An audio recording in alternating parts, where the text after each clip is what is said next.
Good afternoon, good morning. It's Mark Johnson from Loyalty360. I hope everyone's happy, safe, and well. I want to welcome you back to our Throwback Thursday series. Throwback Thursdays are a compiled series of responses from previous interviews in our Leaders and Customer Loyalty series. The interviews are with leading brand marketers focused on customer experience and customer loyalty. The series addresses unique topics that are germane to those who are driving customer channel and brand loyalty. Through this openness of discussion we have when we showcase these brands via these interviews, we attain unique insights through the depth and breadth of the responses and should be relevant to anyone within the industry. As we know, customer experience and customer loyalty are evolving quickly. Many brands are trying to differentiate their offerings with new technologies, new processes, and new ideas. Many are looking for new opportunities to innovate. So we asked them, what is the next big thing for your brand's approach to customer experience and customer loyalty? We had some great responses, so let's go ahead and take a look. You know, we had a good conversation around how customers are always changing, and so we're constantly looking and evaluating that. And as I said, I think the question is going to be how many of these trends continue to persist. But one of the things we know is that our program meets the needs of a really high percentage of our customers. Maybe not perfectly, but meets it. But there are still people who don't join our program and are not part of our loyalty program. And we're trying to figure out, what do we need to do to change to be better for that?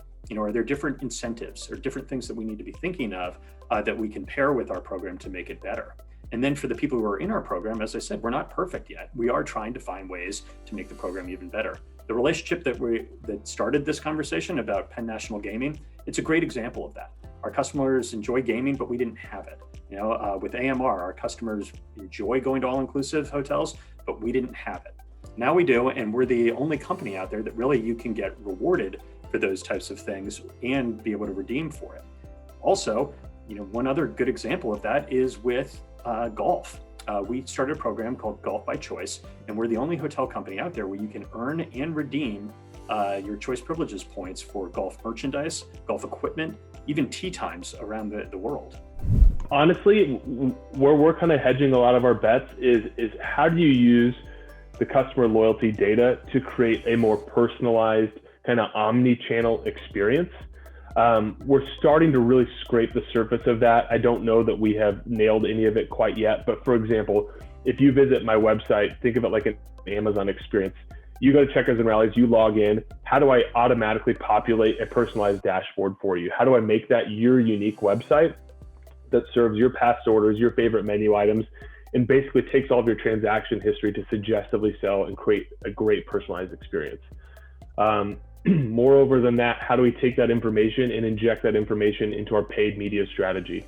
How do we target you with information that's relevant to you and the messaging that's relevant to you? So we look at loyalty as a means not only to drive sales, but to collect additional guest data so we can just get smarter about how we market to people.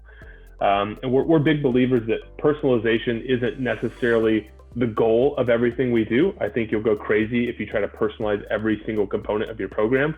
But we do view personalization as a mechanism to drive those sales, as kind of a means to an end rather than the end goal. I think that's a tricky question to answer. For us, innovation is top of mind. We're always focused on the ever-changing needs of our customers. We're listening to them, what they need, taking their feedback.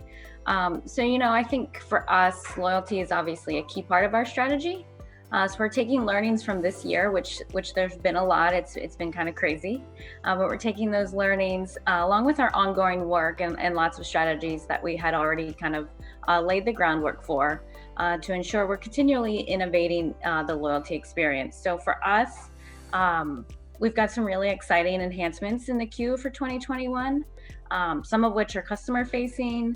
Others are a little bit more back end to really deliver a best in class experience and heightened personalization.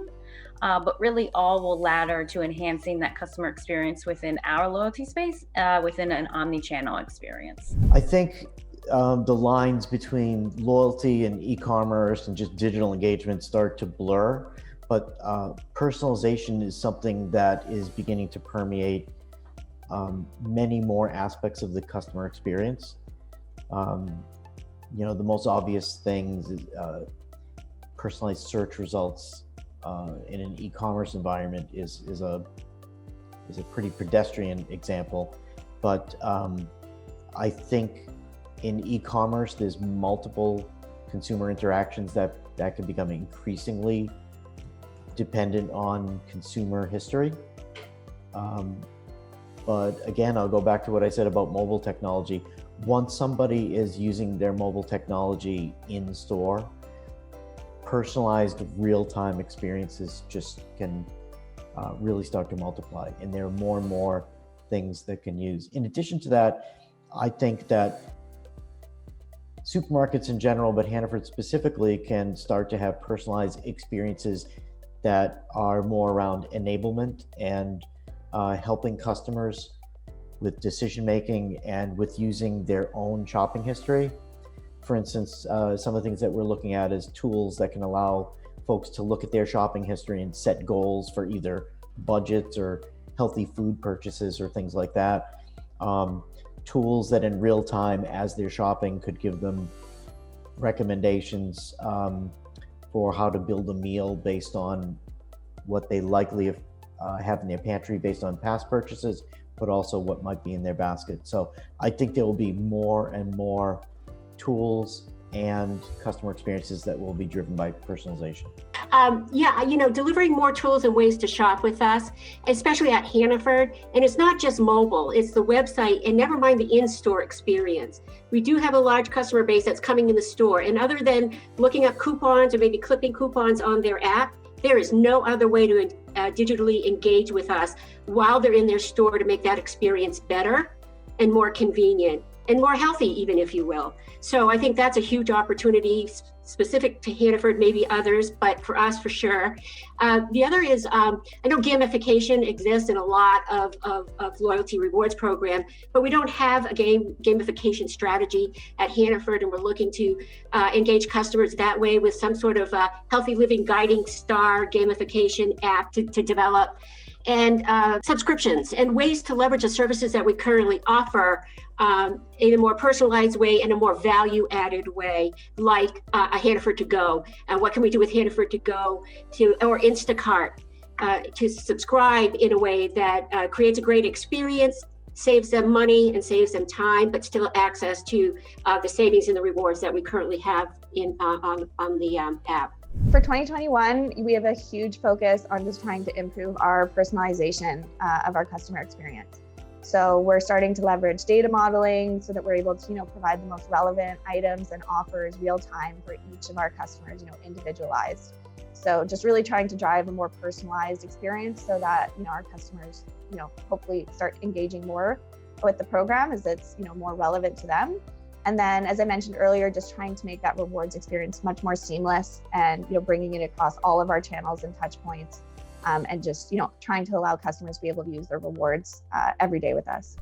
For us, I think, we have a lot of roadmap projects relating to loyalty this year. Most notably, we're turning our loyalty program into a tiered strategy, which will allow us to better segment out our pro base and add a deeper level of personalization and segmentation into the program, which, if I had to hit on it in general for loyalty programs out there, I think it's personalization and segmentation, right? That's what every loyalty program is trying to do right now. How do you connect to your pros on a one-to-one basis, on your customer base on a one-to-one basis? And we've learned so much about our pro customers in the last 3.5 years of this program.